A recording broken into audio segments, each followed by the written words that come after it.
Thanks for watching. Don't forget to like, comment, share and subscribe to Mufti Tariq Masood, famous scholar. الرحیم. آج ہم سورہ نازعات اما یسالون ہماری ختم ہو گئی تھی نا، تو ہم انشاءاللہ سورہ نازعات اس کا ہم اب دوسرا یعنی اس کا ہم گرامر کے لحاظ سے اور ترجمے کے لحاظ سے حل کریں گے، پھر انشاءاللہ اس کی تفسیر ہوگی. بسم اللہ الرحمن الرحیم. والنازعات، والنازعات، نزع عربی میں کہتے ہیں کھینچنا، کہتے ہیں نزع کا عالم تھا، عالم نزع میں یعنی جب روح کھینچ رہی ہوتی ہے تو نازعات کھینچنے والیاں، نازع کھینچنے والا، نازعاتن ایک مؤنث ہے اور نازعات اس کی جمع آتی ہے، اور واو قسم کے لیے. تو والنازعاتی قسم ہے کھینچنے والیوں کی، تو مراد اس سے فرشتے ہیں. میں نے بتایا تھا نا جماعت عربی میں مؤنث کے معنی میں آتی ہے، اس کے لیے مؤنث کے صیغے استعمال ہوتے ہیں، تو وہ فرشتوں کی پوری ایک جماعت. تو لفظی ترجمہ اس کا ہوگا قسم ہے کھینچنے والیوں کی، لیکن ہم اردو میں ترجمہ کریں گے قسم ہے کھینچنے والے فرشتوں کی. صحیح ہے نا، کیونکہ یہاں کھینچنے سے والی سے مراد ہے روح جو کھینچتے ہیں.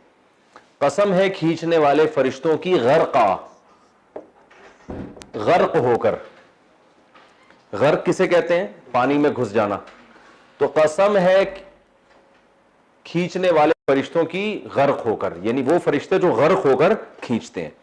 تو مراد اس سے وہ فرشتے ہیں جو انسان کی روح قبض کرتے ہیں، وہ انسان میں گھس کے نہ کھینچتے ہیں، روح اس کی نکالتے ہیں تکلیف کے ساتھ. ٹھیک ہے نا. والنازعات غرقا. والناشطات، ناشطات، ناشطتن کی جمع کیا آتی ہے؟ ناشطات. جیسے مسلمتن کی مسلمات. ادھر آ جاؤ واسع خان، گل تراشا. نشط، ناشط کہتے ہیں کھولنا. کسے کہتے ہیں؟ کھولنا.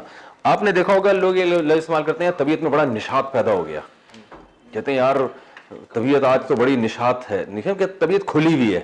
بعض دفعہ انسان کی طبیعت بند ہوتی ہے، کسی کام میں دل نہیں لگ رہا ہوتا. بعض دفعہ طبیعت میں کیا ہوتا ہے؟ ایک نشاط ہوتا ہے. تو نشاط یہ کھولنے سے ہے. تو والناشطاتی قسم ہے ان فرشتوں کی جو کھول دیتے ہیں، نشطا کھول کر. یہ تاکید کے لیے آتا ہے نا مفعول، ورب یعنی مصدر، میں نے پہلے بھی بتایا تھا. قسم ہے ان فرشتوں کی جو روح کھینچتے ہیں غرق ہو کر، اور قسم ہے ان فرشتوں کی جو کھولتے ہیں. کھولنا، صرف کھولنے کا کام کرتے ہیں. یعنی کیا مطلب؟ روح اور جسم کا جو بندھن ہے اس گرہ کو کھولتے ہیں. خالی روح خود ہی نکلتی ہے. تو اس سے مراد ہے نیک برے لوگوں کی روح جو نکلتی ہے نا، وہ والے فرشتے مراد ہیں. اور اس سے وہ والے فرشتے مراد ہیں جو نیک لوگوں کی روح نکالتے ہیں، کیونکہ وہ جسم میں گھس کے کھینچ کے نہیں نکالتے، بلکہ وہ روح اور جسم کا بندھن کھولتے ہیں. اس کی مثال علماء دیتے ہیں کہ یہ تفسیر ایسی ہے کہ یہ ترجمہ سمجھنے میں اتنی تفسیر ضروری، ورنہ ترجمہ ہی سمجھ میں نہیں آئے گا. اب میں اس کا یہ ترجمہ کر دوں قسم ہے کھینچنے والوں کی اور قسم ہے بندھن کھولنے والیوں کی، تو آپ پریشان رہو گے، یہ ترجمہ بیٹھے گا نہیں دماغ میں. تو اس لیے اتنی تفسیر ابھی ضروری ہے، پھر ہم ڈیٹیل میں تفسیر بتاؤں گا. تو اس میں اصل میں بتایا جا رہا ہے کہ دو قسم کے فرشتے ہوتے ہیں. جو نافرمان آدمی ہے نا، احادیث سے پتہ چلتا ہے جب اس کی موت واقع ہوتی ہے نا تو اس کی روح جسم سے نکلنا چاہتی نہیں ہے، کیونکہ عالم برزخ میں بہت سی چیزیں وہ روح دیکھ رہی ہوتی ہے، تو روح چاہتی نہیں ہے کہ باڈی سے الگ ہو. دنیا کی محبت مجبور کرتی ہے کہ روح باڈی میں رہے. تو فرشتے کیا کرتے ہیں؟ اس کی روح کو گھسیٹ کے نکالتے ہیں، غرق ہو کر جسم میں گھس کے کھینچتے ہیں.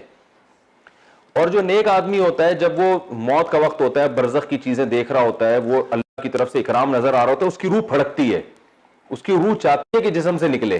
لیکن اللہ نے اس دنیا میں روح اور جسم کا ایک بندھن رکھا ہوا ہے، جب تک وہ بندھن کھلتا نہیں ہے روح جسم سے نکلتی نہیں ہے. تو فرشتے صرف اس بندھن کو کیا کرتے ہیں؟ کھول دیتے ہیں.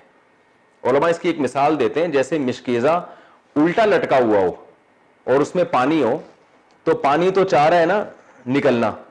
آپ کا کام کیا ہوتا ہے؟ آپ یہ نہیں کرتے کہ مشکیزے کا منہ کھولتے ہیں اور ہاتھ ڈال کے اندر سے پانی کھینچ کے باہر نکالتے ہیں، ایسا نہیں ہوتا. آپ ذرا سا بھی اس بندھن کو ڈھیلا بھی کرتے ہیں، سارا پانی پریشر کے ساتھ باہر آتا ہے. تو اور اگر وہ الٹا ہو مشکیزہ تو پھر پانی نکالنا کتنا مشکل کام ہے، مگے بھر بھر کے آخر میں پوچھا، ٹینکیاں صاف کرتے ہیں نا لوگ، آخر میں پوچھا لگا لگا کے نچوڑ رہے ہوتے ہیں، اس طرح سے پانی نکلتا ہے. تو اللہ نے فرمایا اچھا میڈیکل سائنس ہو سکتا ہے اس کا اعتراف نہ کرے، لیکن میڈیکل سائنس کی یہ باتیں ہیں نہیں، کیونکہ یہ برزخ کی چیزیں ہیں. جب انسان اس دنیا سے دوسرے جہاں میں ٹرانسفر ہو رہا ہوتا ہے، منتقل ہو رہا ہوتا ہے، جیسے سوتا ہوا آدمی ایک جاگتی حالت ہے، ایک خواب کی حالت ہے، اور ایک درمیان کی حالت ہوتی ہے جب وہ خواب کی طرف منتقل ہو رہا ہوتا ہے. اس میں کہتے ہیں نا نیند اور جاگنے کی حالت بالکل درمیان میں ہوتا ہے. تو یہ وہ کنڈیشن ہوتی ہے، اس میں یہ اللہ ہی جانتے ہیں کہ بندے کے ساتھ کیا ہو رہا ہے. تو اللہ نے اس چیز کا تذکرہ قرآن میں کیا کہ کچھ لوگ ایسے ہیں جن کی روح نکلنا نہیں چاہتی ہے، فرشتے زبردستی گھسیٹ کے نکالتے ہیں، اور کچھ لوگ ایسے ہوتے ہیں جن کی روح کا صرف بندھن کھولا جاتا ہے.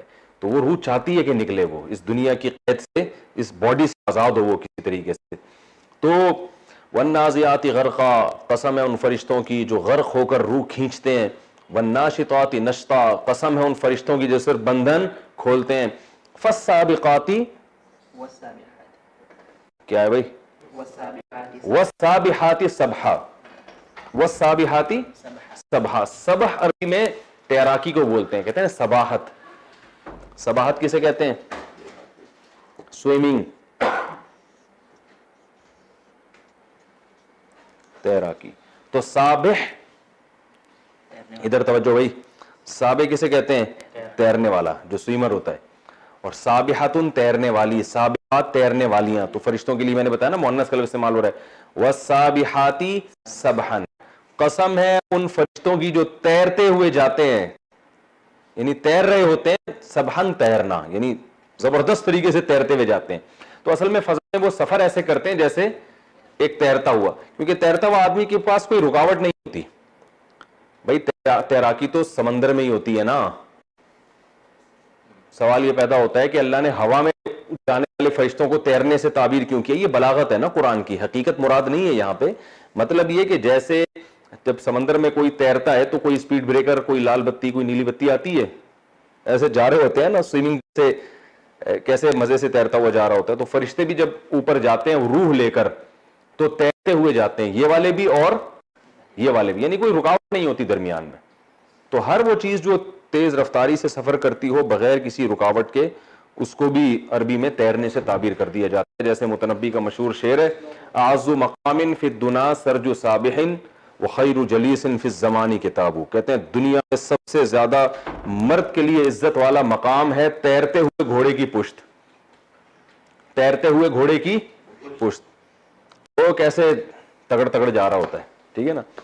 تو اس میں بھی اس نے کہا تیرتا ہوا، حالانکہ وہ تیر تھوڑی رہا ہوتا ہے. اچھا میں جو ایبٹ آباد میں گھوڑے میں دوڑا ہوں نا، وہ ارطغرل کا گھوڑا نہیں تھا، اور وہ میوزک بھی لوگوں نے بعد میں خود ہی چلا دیا. وہ میں ویسے ہی دوڑ رہا تھا، اور وہ تو بہت سلو رفتار میں دوڑا تھا. لوگ سمجھتے ہیں صاحب، حالانکہ میں بہت اسپیڈ میں میں الحمدللہ 15 سال، 15 تو زیادہ ہو گیا، 18-20 سال میری عمر جب تھی اس وقت میں نے گھوڑ سواری سیکھی تھی. اور اس وقت ہم طبیعت سے گھوڑے دوڑاتے تھے، طبیعت سے جسے کہتے ہیں. تو یہ جو یوٹیوب پہ میری گھوڑ دوڑ کی ویڈیوز ہیں نا، یہ گھڑ دوڑ کے نام پہ میرا مذاق اڑایا ہوا ہے. ٹھیک ہے نا، تو صحیح ہے نا. تو خیر یہ نہیں کہ ہم کوئی بہت ہارس رائڈر تھے بہت بڑے، لیکن یہ کہ اتنے نالائق بھی نہیں تھے جس قسم کی ویڈیوز آ رہی ہیں. تو والسابحات سبحا، اور قسم ہے ان فرشتوں کی جو تیرتے ہوئے جاتے ہیں، یعنی یہ روح لے کر نا پھر تیرتے ہوئے آسمان کی طرف جاتے ہیں. والسابحات سبحا فالسابقات سبقا، پھر وہ سبقت کرنے والے فرشتوں کی قسم جو سبقت کر کے آگے نکلتے ہیں. سبقت کا لفظ اردو میں استعمال ہوتا ہے. یہ جو ہم کہتے ہیں نا سبق یاد کیا کہ نہیں کیا، سبق کا مطلب کیا ہے؟ جو پہلے گزر چکا ہے. سابق ایک تو چیز ہے نا ٹیچر آج پڑھائیں گے، ایک ہے سبق یعنی جو پہلے گزر چکا ہے. تو میں نے بتایا تھا نا اردو میں بہت استعمال ہوتی ہے عربی سابق، ٹھیک ہے نا، سبقت لینے والا، اور سبق بھی اسی سے نکلا ہے. والسابقات فالسابقات، پھر ان فرشتوں کی قسم جو سبقت کرتے ہیں. سبقت یعنی جو روح لے کے فرشتے جاتے ہیں تو وہ بھی ایک دوسرے سے آگے نکل رہے ہوتے ہیں. نیک لوگوں کی روحوں کو وہ کوشش کرتے ہیں اچھے ٹھکانے میں پہنچائیں، اور برے لوگوں کی روحوں کو کوشش کرتے ہیں اس کو برے ٹھکانے میں پہنچائیں.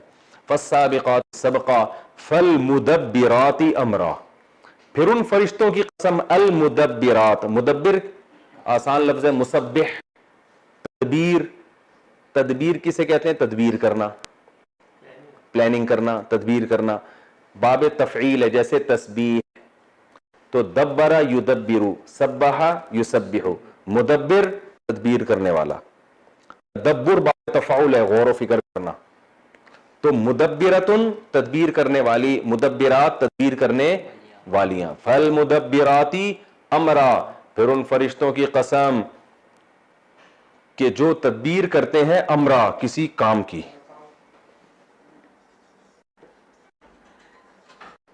فالمدبراتی امرا، امر کسے کہتے ہیں؟ کوئی بھی معاملہ، یعنی پھر وہ تدبیر کرتے ہیں کسی معاملے کی، وہ معاملہ کیا ہوتا ہے کہ اس کو اچھے ٹھکانے میں لے جانا ہے یا برے ٹھکانے میں، اس کی تدبیر کرتے ہیں، اس کو، اس روح کو لے کے کہاں جانا ہے. تو اللہ فرماتے ہیں فالمدبرات امرا یوم ترجف الراجفہ، یہ ساری قسمیں ہیں، ان کا جواب نہیں ہے، جواب قسم. بھائی اللہ نے قسمیں اٹھا لی، والنازعات غرقا، قسم ہے ان فرشتوں کی جو غرق ہو کے روح نکالتے ہیں، پھر ان فرشتوں کی جو بندن کھولتے ہیں، پھر جو تیرتے ہوئے جاتے ہیں اور ایک دوسرے سے آگے نکلتے ہیں اور پھر تدبیر کرتے ہیں. تو کیا ہوا؟ ان کی قسمیں اٹھا کے جواب کیا ہے، جواب حذف ہے. یعنی یہ جب جواب واضح ہوتا ہے نا تو وہ حذف بھی کر دیا جاتا ہے کہ جواب واضح ہے کہ قیامت ضرور آئے گی، کیونکہ اتنا سارے انتظامات اللہ نے انسان پر، اتنے فرشتے چھوڑے ہوئے ہوں جو روح لینے کے لیے ایک دوسرے سے دوڑ رہے ہوں اور نکال کے ایک دوسرے سے سبقت کر رہے ہوں.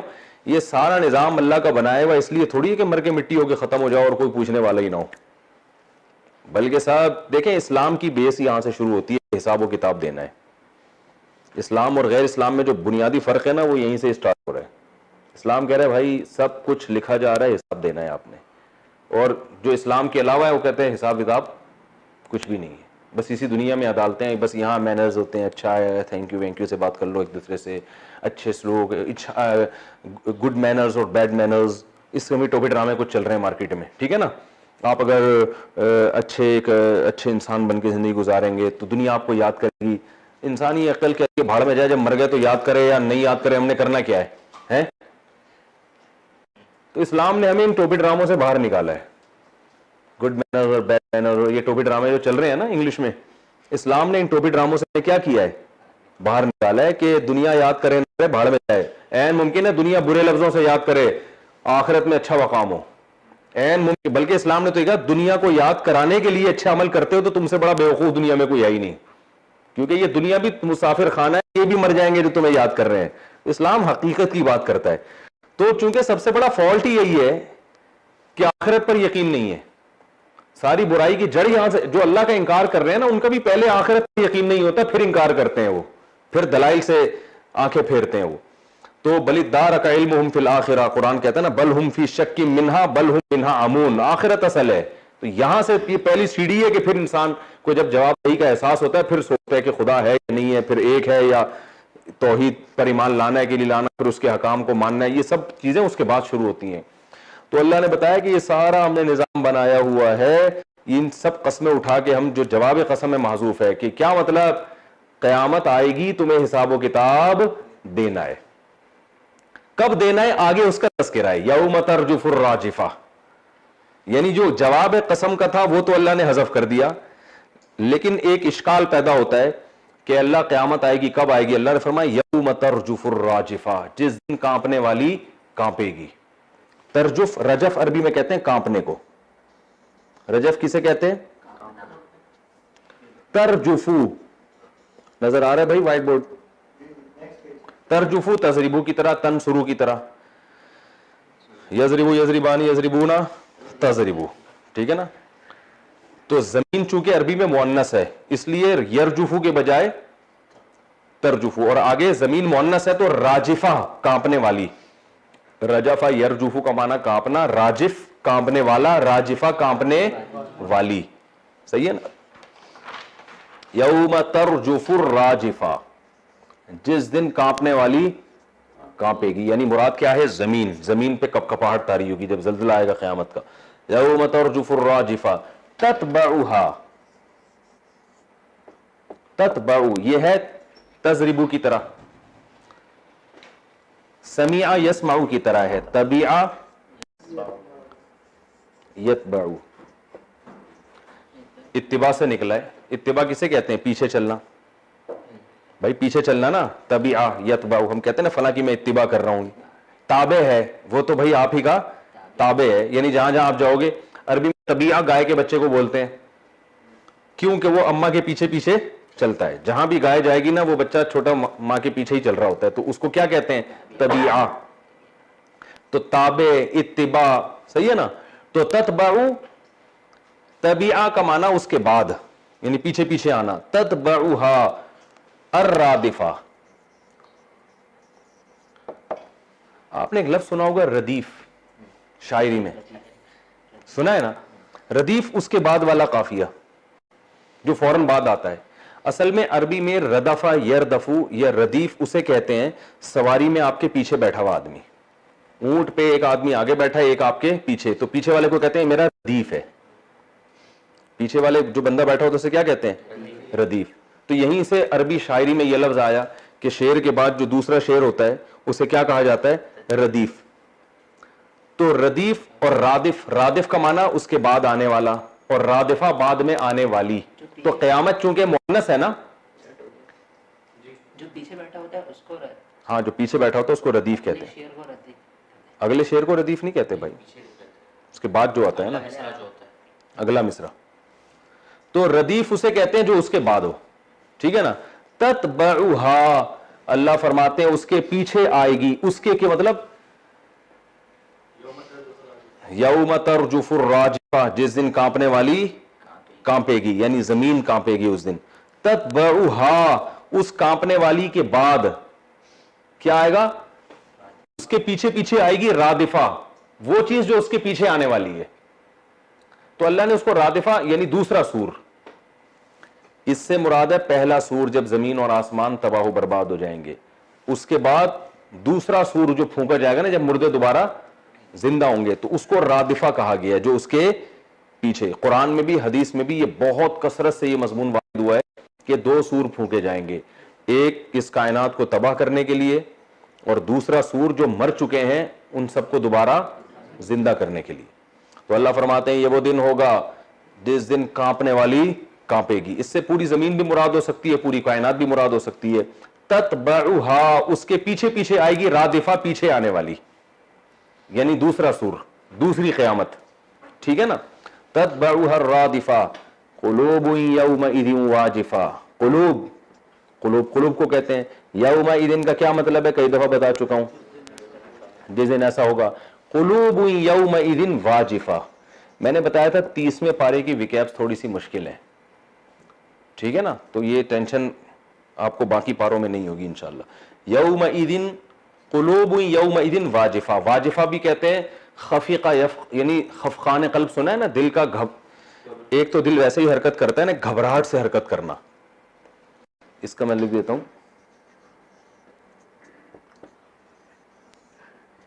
گھبراہٹ سے حرکت کرنا.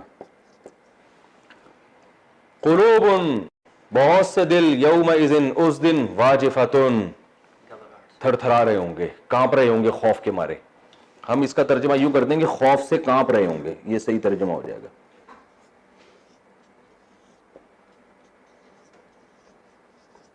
قلوب یومئذ واجفہ. ابصارها, ابصار کسے کہتے ہیں؟ بصر کی جمع, ناصر کی جمع انصار آتی ہے نا, اور وہ میں نے بتایا تھا نا افعال کا وزن جمع کے لیے آتا ہے. ابصارها, ان دلوں کی جو آنکھیں ہیں, ان دلوں کی, ہا ضمیر سے مراد ہے یہ دل. ابصارها, ان دلوں کی جو آنکھیں ہیں, خاشعۃن, خوف سے جھکی بھی ہوں گی. خاشعہ کہتے ہیں نا خشوع و خضوع, جھک جانا, صحیح ہے نا. تو مراد دلوں کی آنکھیں نہیں, مراد کیا, جس آدمی کا دل ہے نا اس آدمی کی آنکھیں, لیکن ان آنکھوں کی نسبت کہاں کر دی؟ ان دلوں کی طرف. یہ بلاغت کا ایک اصول ہے کہ اصل میں تو یہ بتایا جا رہا ہے کہ جس کے سینے میں دل ہے نا, دل کی یہ حالت ہوگی اور آنکھوں کی یہ حالت کہ وہ خوف سے جھکی بھی ہوں گی. ان میں خوف ہوگا آنکھوں کے اندر. تو اللہ نے ان آنکھوں کی نسبت کہاں کر دی؟ دل کی طرف, کہ ان دلوں کی آنکھیں, کیونکہ وہ دل انسان کے ہیں تو آنکھوں کی نسبت بھی اس دل کی طرف ہو سکتی ہے.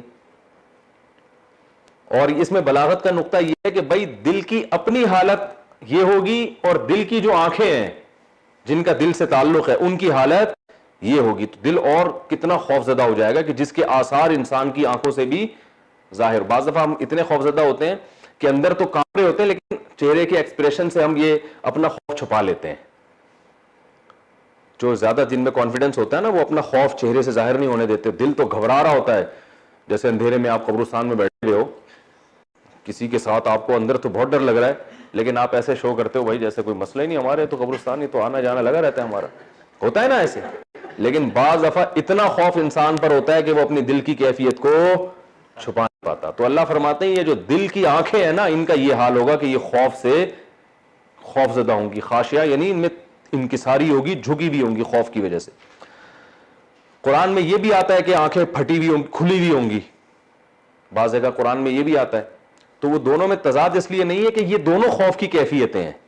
بعض دفعہ خوف سے آنکھیں کھلی کی کھلی رہ جاتی ہیں, بعض دفعہ جھکتی اٹھتی نہیں ہے, تو دونوں قسم کی کیفیتیں ہوں گی. فرمایا کہ قلوب یومئذ واجفہ ابصارها خاشعہ یقولون, یہ وہ لوگ تھے یقولون جو کہتے تھے انا, آ کا معنی کیا ہے؟ کیا. انا اصل میں تھا اننا, کیا بے شک ہم, لمردودون, لام تاکید کے لیے ہے, مردود. دیکھیں اردو میں جو مردود ہے نا وہ عربی میں الگ مطلب ہے اس کا. اردو میں تو مردود کہیں کا کہتے ہیں نا, گالی دیتے ہیں, جا دفع ہو جا مردود. عربی میں مردود نکلا ہے رد سے. رد کسے کہتے ہیں؟ ریجیکٹ کر دینا. اس کو بھی کہتے ہیں کسی کو واپس بھیج دے دینا, اس کو بھی کہتے ہیں. ہاں یہ جو اردو میں مردود ہے نا یہ رجیم ہے, اعوذ باللہ من الشیطان الرجیم نہیں ہے, رجم. یہ والا مردود کو ہم کہہ سکتے ہیں کہ اردو کا ترجمہ شیطان مردود. تو رجم سے مرجوم یعنی جس کو دھتکار کے بھگا دیا حکم وقت کو. تو وہ کہتے تھے یقولون, فرمائے جو کہتے تھے انا, کیا ہم, لمردودون, مردود کا معنی جس کو لوٹا دیا جائے اور مردودون اس کی جمع, کیا ہم البتہ لوٹا دیے جائیں گے, فی الحافرہ. حافرہ کہتے ہیں واپس اسی حالت کو. اصل میں حفر عربی میں کہتے ہیں کھودنا, اور حفر اس مٹی کو بھی کہتے ہیں جو گڑھے سے نکالی گئی ہو. تو شاید اس وجہ سے حافرہ کو پچھلی حالت کہا جاتا ہے کہ وہ مٹی دوبارہ گڑھے میں ڈال دی جاتی ہے. بھائی گڑھا جب کھودا جاتا ہے تو کوئی پودا لگا دیا یا میت کو دفنایا تو وہ مٹی دوبارہ لوٹائی جاتی ہے نا, تو پچھلی حالت کو بھی کیا کہا جاتا ہے؟ حافرہ. تو شاید اس وجہ سے حافرہ کو حافرہ کہتے ہیں. کوئی یقینی بات نہیں ہے لیکن میرا خیال ہے کہ کیونکہ دونوں میں مناسبت ہے نا. وہ اللہ فرماتے ہیں کہ یہ جو دل کے دل کانپ رہے ہوں گے اور آنکھیں جھکی بھی ہوں گی نا, یہ کون لوگ ہیں؟ یقولون, یہ کہا کرتے تھے انا لمردودون, کیا ہم لوٹائے جائیں گے, فی الحافرہ, پرانی حالت میں, یعنی جب مر کے مٹی ہو کے ختم ہو گئے تو کیا دوبارہ انسان بنائے جائیں گے. یعنی یہ طنزیہ باتیں کیا کرتے تھے دنیا میں, یعنی یہ کہا کرتے تھے کوئی حساب و کتاب نہیں ہے. تو حساب و کتاب کا انکار کے لیے وہ طریقہ اختیار کرتے تھے جس میں ہمارے اوپر باقاعدہ طنز ہوتا تھا. دیکھو حساب کتاب کے انکار کا ایک طریقہ یہ ہے کہ نبی سے کہہ دیتے کہ کوئی دوبارہ زندگی نہیں ہے بھائی, اور ایک طریقہ کیا بھائی ہم جیسے ابھی ہیں کہ دوبارہ ویسے بن جائیں گے, یہ کیسے پاسبل ہے. یعنی اللہ کی قدرت کا مذاق اڑاتے تھے یہ. اور پھر طنزیہ آگے کیا جملہ کہتے تھے, انا لمردودون فی الحافرہ اذا کننا, آ کا معنی کیا یہ ہوگا, اذا جب, کننا, کانا یکونو ہونا, تو کننا اصل میں تھا کوننا, ضربنا کی طرح, واو درمیان میں آ رہا ہے تو صیغہ چینج ہو گیا, کیا بن گیا کننا. کیا جب ہم ہو جائیں گے, اذا کننا عظاما, عظم عربی میں کہتے ہیں ہڈی کو. عظم کسے کہتے ہیں؟ اس کی جمع کیا آتی ہے؟ عظام. کیا جب ہم ہو جائیں گے ہڈیاں نخرہ, بوسیدہ. نخرہ کسے کہتے ہیں؟ بوسیدہ, گلی سڑی.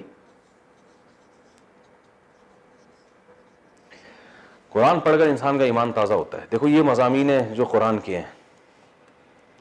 اِذَا كُنَّا کیا جب ہم ہو جائیں گے عظاماً ہڈیاں بوسیدہ, یعنی بطور طنز کے کہتے تھے کہ کیا ہم دوبارہ پچھلی حالت میں لوٹائے جائیں گے. یہ تو عجیب بات ہے, یعنی ریورس کا عمل ہوگا. نمبر 2, کیا جب ہم ہو جائیں گے بوسیدہ ہڈیاں, جب ہڈی ہو کے ختم ہو جائیں گے پھر یا تو چلو وہ جسم بھی محفوظ ہوتا ہے پھر دوبارہ روح پھونک دی جاتی ہے, سمجھ میں آتا ہے. بوسیدہ ہڈی ہونے کے بعد کون زندہ کرے گا بھائی. اور آگے کہتے تھے بڑا سخت جملہ, تیل کا اذن قالو, یہ کہتے تھے تل کا اذن. اذن کا معنی بھی وہی ہے جو یوم اذن کا ہے. یوم اذن کا معنی جس دن ایسا ہوگا, اذن کا معنی اگر ایسا ہوگا, اگر ایسا ہوا.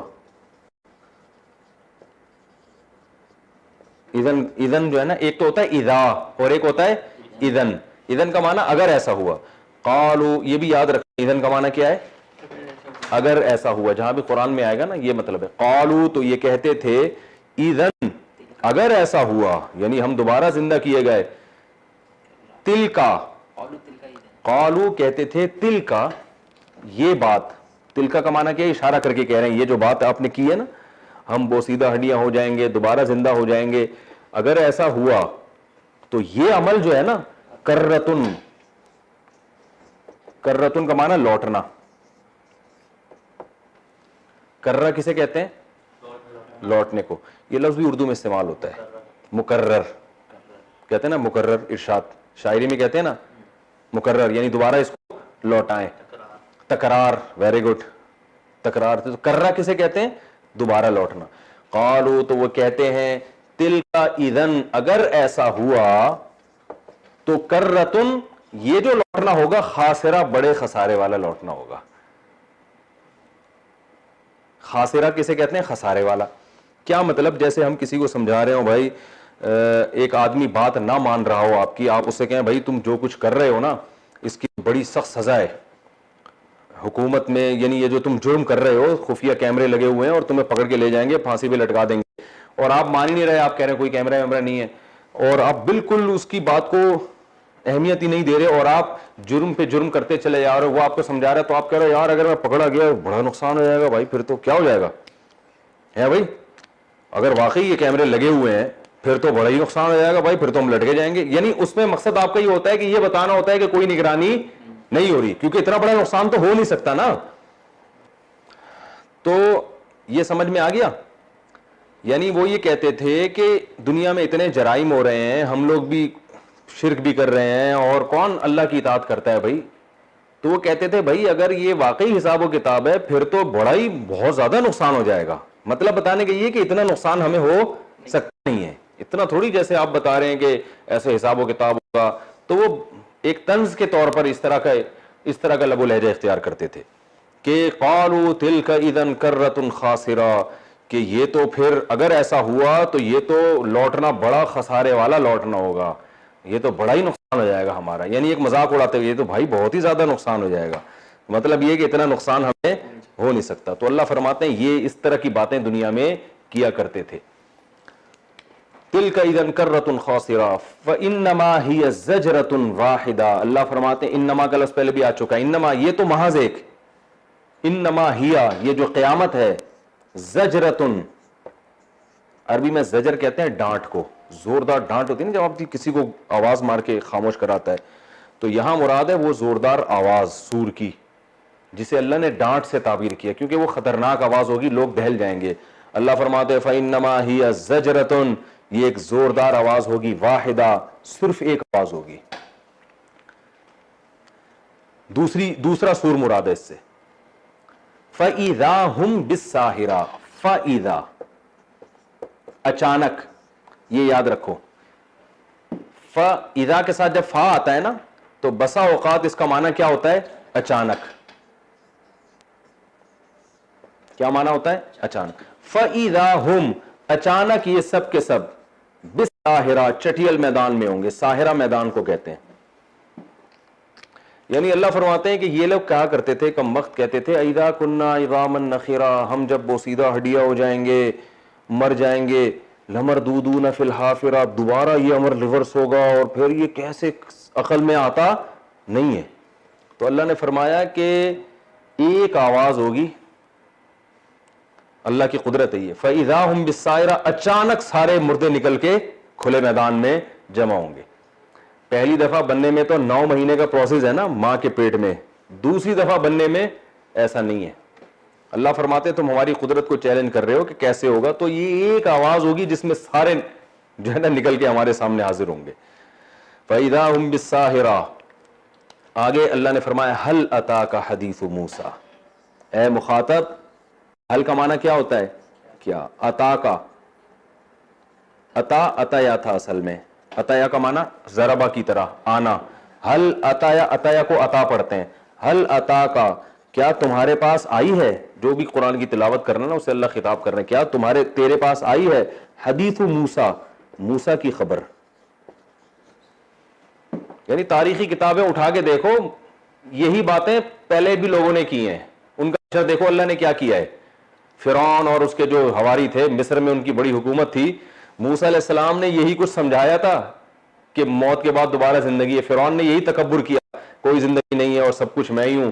تو اللہ فرماتے ہیں کیا تیرے پاس اس کی خبر پہنچی, یعنی اللہ ہمیں پورا سمجھا رہے ہیں نا کہ تم کیسی باتیں کرتے ہو, دوبارہ بوسیدہ ہڈی کہ کون زندہ کرے گا. اللہ نے فرمایا ایک زوردار آواز ہوگی اور سارے میدان میں کھڑے ہوئے ہوں گے.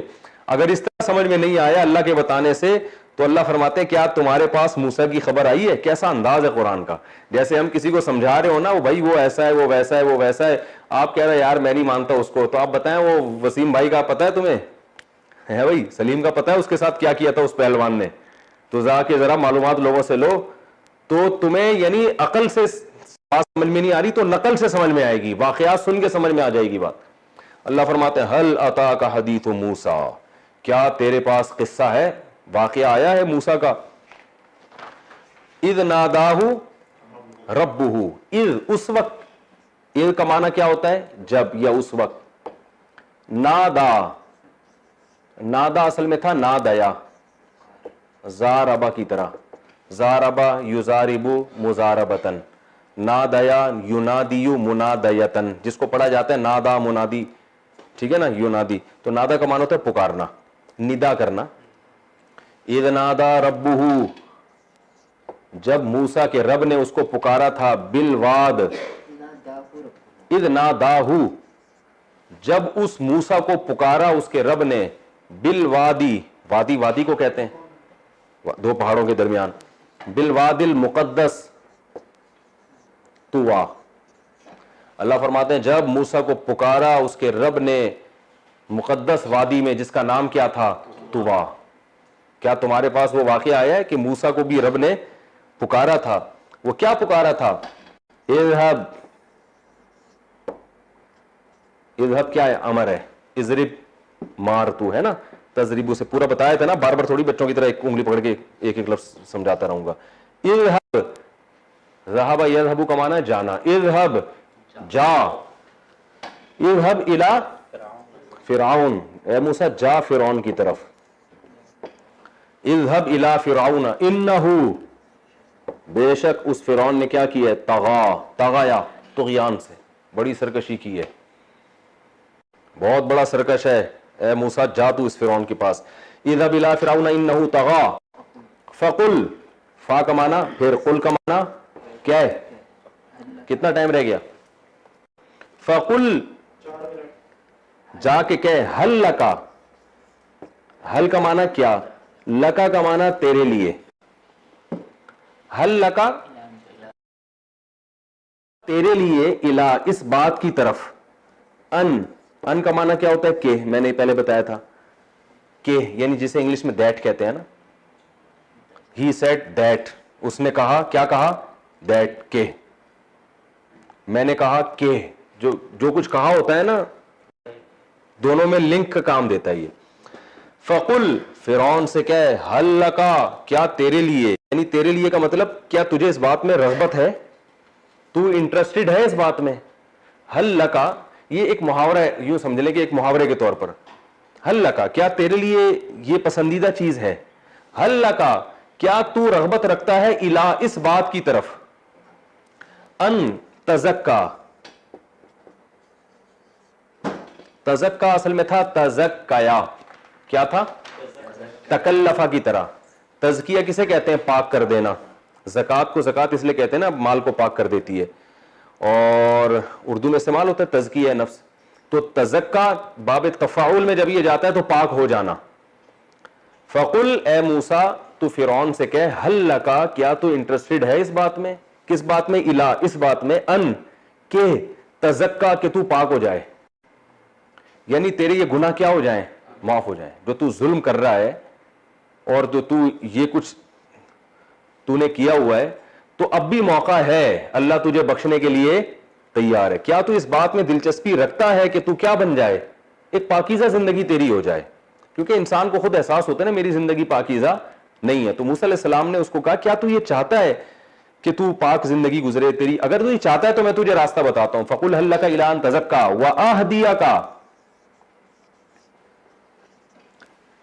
اہدیا، ہدا، ہدایا یہدیو کا معنی رہنمائی کرنا، یہ اسی کا پہلے سے ہی تعلق ہے. وآہدیک، اور تو یہ چاہتا ہے کہ آہدیک کہ میں تجھے رہنمائی کروں، کا تیری رہنمائی کروں، الی ربک تیرے رب کی طرف. کیا تو اس بات میں انٹرسٹڈ ہے، دلچسپی رکھتا ہے کہ میں تیری رہنمائی کروں تیرے رب کی طرف، میں تجھے رب کا تعارف کرواؤں جو تیرا پیدا کرنے والا، تیرا پالنے والا ہے، میں تیرا انٹروڈکشن کرواؤں. کیا تو اس بات میں دلچسپی رکھتا ہے؟ فتخشا،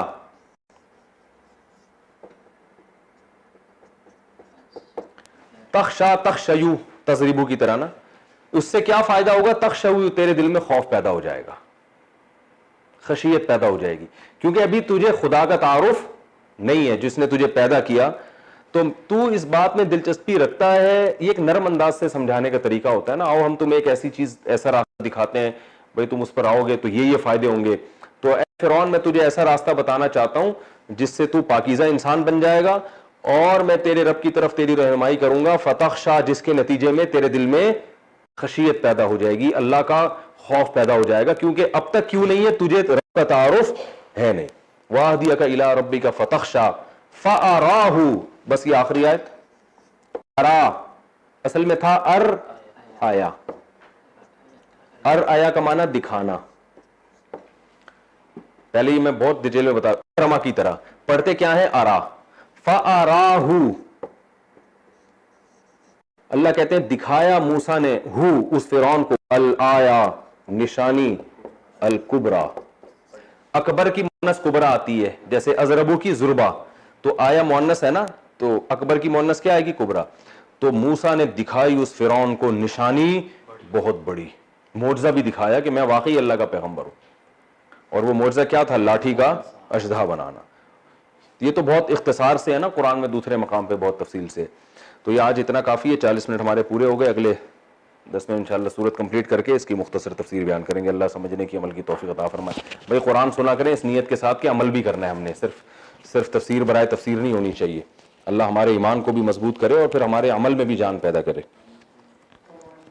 وما علینا الا البلاغ.